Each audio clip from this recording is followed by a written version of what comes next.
मृत्यु तो केवल एक पड़ाव है पार्थ, केवल एक पड़ाव। सांस का अंत पवन का अंत नहीं है। यूं समझो पार्थ कि प्राणी तो पहले बालक होता है, फिर वो बालक युवा हो जाता है, फिर वो युवा वृद्ध और फिर मृत्यु। किंतु ये यात्रा तो शरीर की है। आत्मा तो इससे भी आगे जाता है। वो एक शरीर को त्याग कर कोई और शरीर धारण कर लेता है। इसलिए जो यात्रा मृत्यु पर समाप्त हो जाए वो तो केवल शरीर की यात्रा है पार्थ, केवल शरीर की यात्रा है। न जायते म्रियते वा कदाचित नायं भूत्वा भविता वा न भूयः अजो नित्यः शाश्वतोऽयं पुराणो न हन्यते हन्यमाने शरीरे।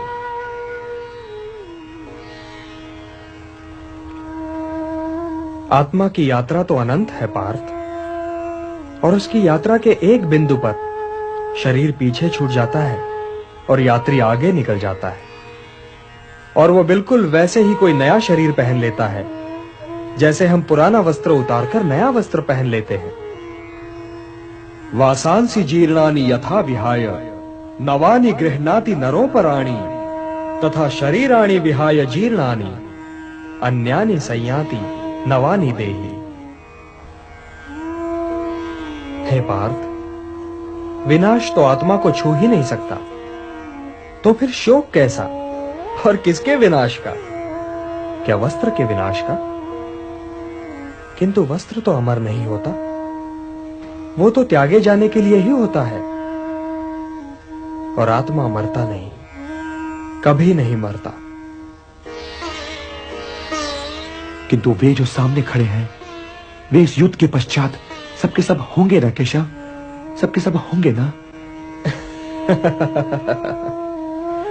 ये होना और ना होना क्या है पार्थ? क्योंकि वो समय तो कभी था ही नहीं जब मैं नहीं था, या तुम नहीं थे, या ये सारे लोग नहीं थे। और ना ही वो समय कभी होगा जब मैं नहीं होऊंगा, या तुम नहीं होगे, या ये सारे लोग भी नहीं होंगे। तो फिर तुम ये किस भ्रम में पड़ रहे हो पार्थ कि वर्तमान जीवन ही संपूर्ण जीवन है? वर्तमान जीवन संपूर्ण जीवन नहीं है पार्थ। हम थे भी, हम हैं भी, और हम होंगे भी। अब रहे ये सुख दुख, तो इनका क्या है? ये तो ऋतुओं की भांति हैं, आते जाते रहते हैं।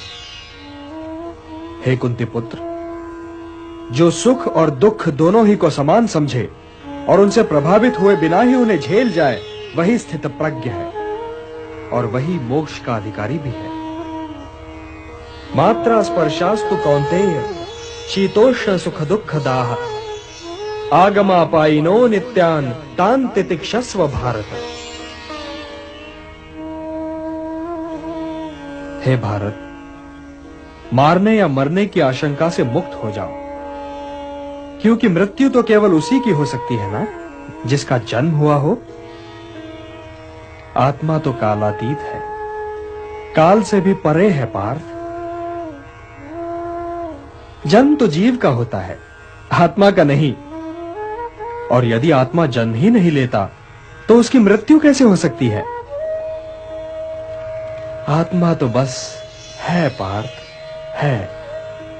वो काल के दोनों तटों पर भी है और काल की धारा में भी। वो अजन्मा है, नित्य है, सनातन है, अविकारी है, अविनाशी है। इसलिए मारने या मरने के प्रश्न को लेकर चिंतित होना व्यर्थ है पार्थ, व्यर्थ है।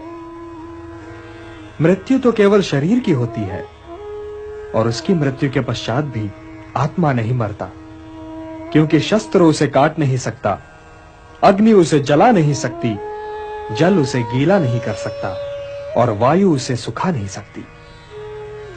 नैनम छिन्दन्ति शस्त्राणि नैनम दहति पावकः न चैनम क्लेदयन्त्यापो न शोषयति मारुतः।